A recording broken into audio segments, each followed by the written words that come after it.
आज मैं आप लोगों को एक नई आइसोमेट्रिक ड्राइंग को थर्ड एंगल में खोलना बताऊंगा। लेकिन उससे पहले मैं आप लोगों को ये बताना चाहता हूँ कि पेपर में ये क्वेश्चन किस तरह से आता है। ज़रा ध्यान दीजिए, पेपर में जो क्वेश्चन आता है वो इस तरह से आता है। दिए गए वस्तु अर्थात ऑब्जेक्ट के समपरिमाण दृश्य अर्थात आइसोमेट्रिक व्यू को तृतीय कोणीय प्रक्षेप यानी कि थर्ड एंगल प्रोजेक्शन में बदलिए। या वो कहता है दिए गए ऑब्जेक्ट को थर्ड एंगल में सम्मुख दृश्य यानी कि एलिवेशन एंगल, पार्श्व दृश्य यानी कि साइड व्यू तथा अनुविक्षेप प्लान को बनाइए। अब आप लोग ध्यान दीजिए, आज जो ड्राइंग है वो ये है। ये आइसोमेट्रिक ड्राइंग है क्योंकि ये 36 से 30 डिग्री के कोण पर बनी हुई है। इस ड्राइंग में जरा ध्यान दीजिए, जो मैंने पिछली ड्राइंग बताई थी उसमें फ्रंट राइट हैंड साइड पे था और साइड लेफ्ट पे थी। लेकिन इस ड्राइंग में फ्रंट कहाँ है? लेफ्ट पर है और साइड राइट पर है। टॉप हमेशा ऊपर ही रहता है। इस ड्राइंग की जो फ्रंट है उसकी लंबाई 50 है, ऊंचाई 45 है और जो साइड है उसकी लंबाई 40 है। और ये एक स्लोप बना हुआ है, ढाल। इसके बारे में मैं अभी आपको बताऊंगा। फिलहाल आप लोग ये ध्यान दीजिएगा कि इस आइसोमेट्रिक ड्राइंग को हमें थर्ड एंगल में खोलना है। जैसा कि मैं आप लोगों को पहले ही बता चुका हूं, जब भी किसी आइसोमेट्रिक ड्राइंग को थर्ड एंगल में खोलना होता है तो हम एक हॉरिजेंटल ग्राउंड लाइन ड्रॉ कर लेते हैं तथा इस लाइन के बीच में कहीं पर भी एक पॉइंट लेकर 90 डिग्री के एंगल पर एक वर्टिकल लाइन ड्रॉ कर लेते हैं। अब आप जरा ध्यान दीजिए, यहाँ पर जो फ्रंट व्यू है वो लेफ्ट पर है तो फ्रंट हमारा लेफ्ट पे बनेगा और साइड राइट पर है तो साइड राइट पर बनेगी। जैसा कि मैं आपको पहले ही बता चुका हूं कि एलिवेशन और साइड जो भी बनती है वो इस 90 डिग्री एंगल वाली लाइन से 10 mm इधर छोड़कर और 10 mm इधर छोड़कर बनती है। क्योंकि फ्रंट लेफ्ट हैंड साइड पे है तो आप इस 90 डिग्री से 10 mm छोड़ दिएगा और फ्रंट की लंबाई देखिए कितनी है, 50। 10 mm छोड़ने के बाद इस फ्रंट की लंबाई 50 ले लिएगा तथा इस 50 mm लंबी लाइन के इस पॉइंट से ऊंचाई कितनी है, 45। तो इस वाले पॉइंट से 90 डिग्री का कोण पर 90 डिग्री का कोण उठाइए तथा उसमें से 45 mm काट लीजिएगा तथा इस पॉइंट को इस पॉइंट से मिलाया गया। तो आप इसी प्रकार इस पॉइंट से इस पॉइंट को मिला दिएगा तो आपका ये फ्रंट व्यू तैयार हो जाएगा।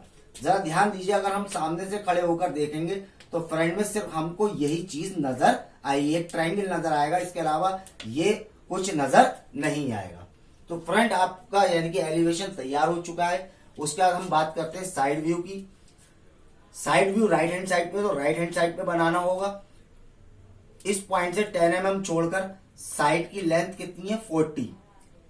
10 mm छोड़ने के बाद 40 मिलीमीटर की एक लाइन ड्रॉ कीजिए तथा इस 40 mm, अब सवाल ये उठता है कि यहाँ पर ये एक स्लोप है।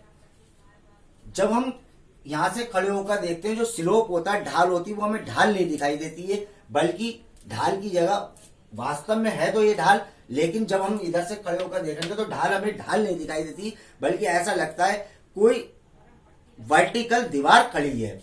अब सवाल ये उठता है कि ये ढाल जो है, ये जब हमें ये वर्टिकल दीवार दिखेगी तो ये ढाल कितनी ऊंचाई तक दिखेगी? इस ढाल की ऊंचाई हमेशा वो होगी जो यहाँ पर इसकी ऊंचाई होगी।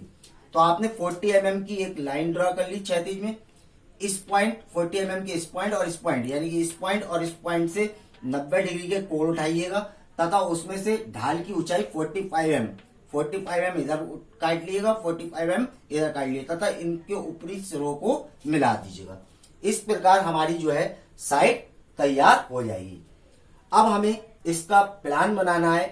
प्लान बनाने के लिए आप ये करेंगे, जैसा कि मैं पहले बता चुका हूं, ग्राउंड लाइन के प्लान बनाने के लिए आप ये करेंगे, इसका ऊपरी सिरा और इसका ऊपरी सिरा देखिए एक सीध में होगा, इसके सीध में एक 90 डिग्री के कोण पर एक पॉइंट ले लीजिएगा। अब इस 90 डिग्री के पॉइंट से 10 mm ऊपर एक पॉइंट ले लिए। 10 mm ऊपर क्यों लेते हैं? क्योंकि इधर 10 छोड़ा, इधर 10 छोड़ा, तो यहां से यहां पे भी 10 छोड़ा जाएगा।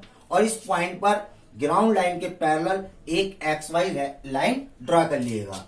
या मैंने दूसरी तरकीब भी बताई थी, यहाँ पर जो पॉइंट आया है, इस पॉइंट पर आप चांदे को रखकर इधर की तरफ 90 डिग्री का कोण डालकर लाइन को इधर ड्रा कीजिए तथा इस लाइन को पीछे हटाते हुए बढ़ा दिएगा। पहले मैं आप लोगों को बता चुका हूं कि हमेशा प्लान जो है वो एलिवेशन के ऊपर बनता है। जब प्लान इधर था तो एलिवेशन यहां बना था, लेकिन इस ड्राइंग में प्लान यहां है तो एलिवेशन यहां बनेगा। तो इसका मतलब ये वाला खाना खाली बचेगा जो कि 90 डिग्री का।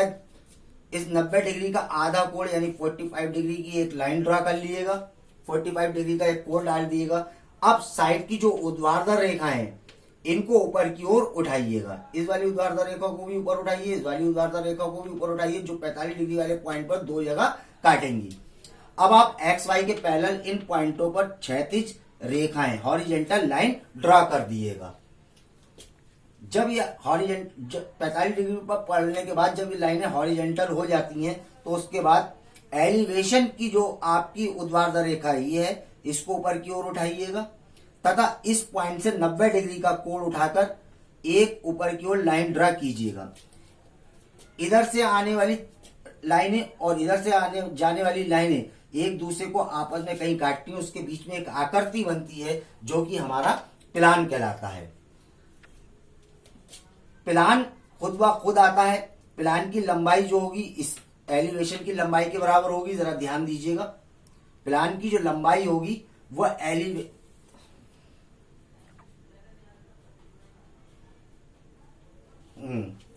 एलिवेशन की लंबाई के बराबर होगी तथा इसकी जो ऊंचाई होगी वो कितनी होगी?